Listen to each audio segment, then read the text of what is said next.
So that is HH will get cancelled and we get FO by FE. So the formula for the magnification by a refracting telescope is FO by FE.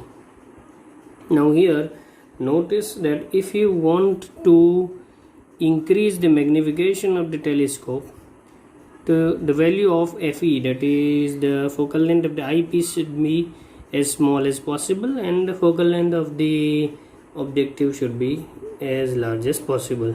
So this way you can find out the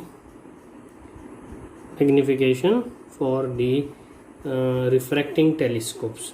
Now there are certain disadvantages of using this refracting telescope, and it is for this reason we use reflecting telescopes also.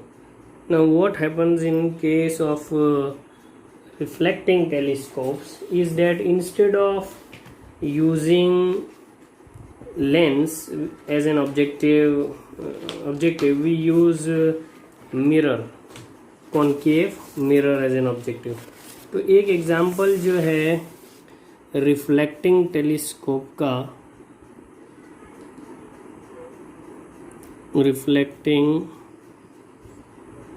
Telescope का एक example है कैसेग्रेन telescope. Now what happens in this is कि यहाँ पर ये एक let's say एक tube है और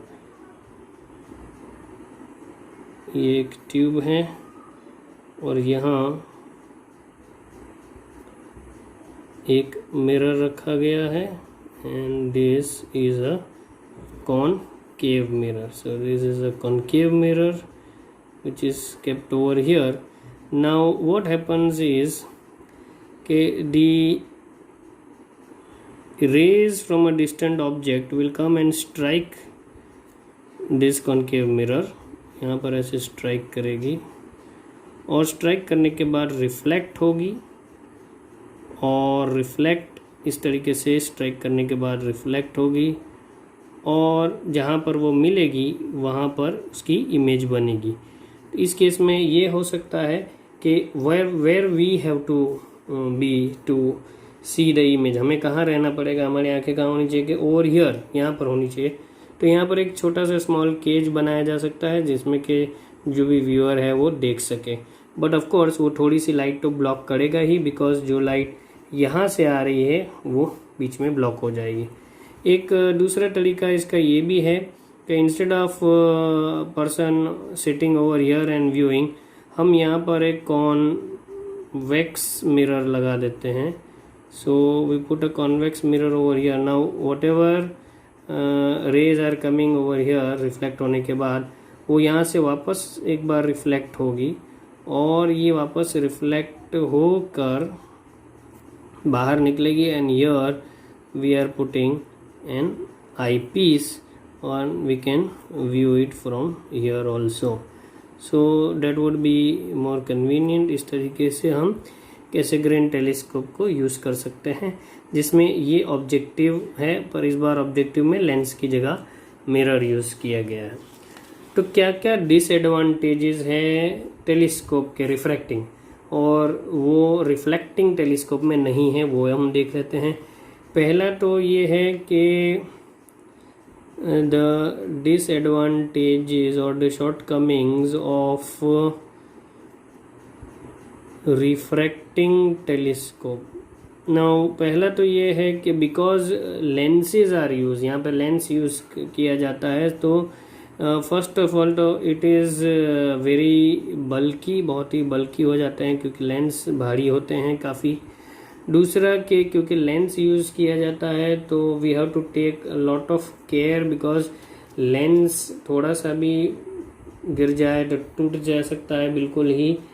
तो दूसरी प्रॉब्लम जो है difficulty in handling.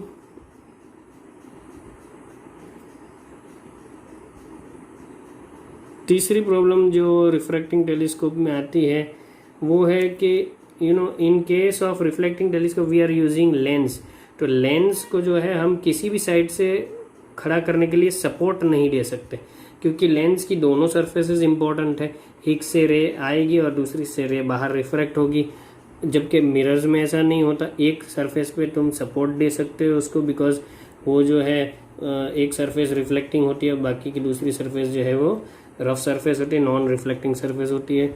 So here अगर हमें लेंसेज को एडजस्ट करना है, खड़ा करना है, तो हमें उसकी रिम के ऊपर ही उसको एडजस्ट कर सकते हैं, जबकि मिरर्स को हम एक साइड पे सपोर्ट कर सकते हैं।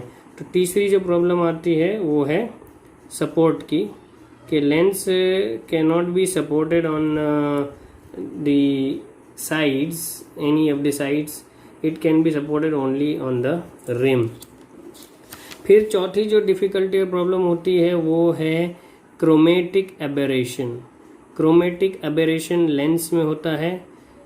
नाउ क्रोमेटिक एबेरेशन की वजह से क्या होता है कि कलर जो है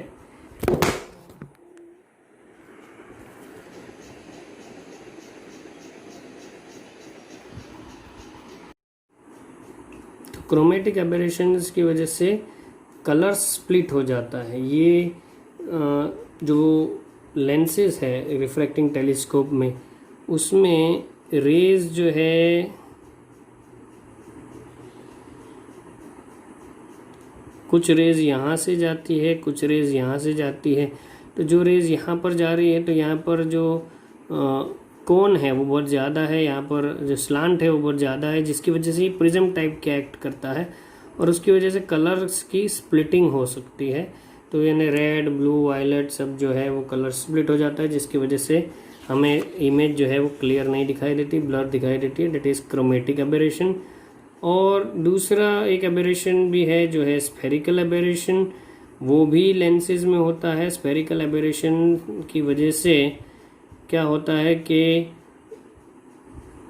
ये जो पेरेक्सियल रेज है, जो यानी कि जो प्रिंसिपल एक्सिस के बहुत नज़दीक होती है, डेट इज़ पेरेक्सियल रेज, और जो प्रिंसिपल एक्सिस से दूर जाती है डेट इज़ मार्जिनल रेज। सो ये पेरेक्सियल रेज और मार्जिनल रेज, यहाँ पर इफ यू सी ये सरफेस काफ़ी स्ट्रेट, ऐसा स्ट्रेट जैसा दिखता है, जबकि यहाँ पर कोन बहुत ज़्यादा है, तो दोनों का फोकस अलग अलग हो जाता है। सो दोनों का फोकस अलग होने की वजह से व्हाट हैपन्स इज कि इमेज जो है वो हमारी ब्लर हो जाती है। ये स्फेरिकल एबेरेशन है।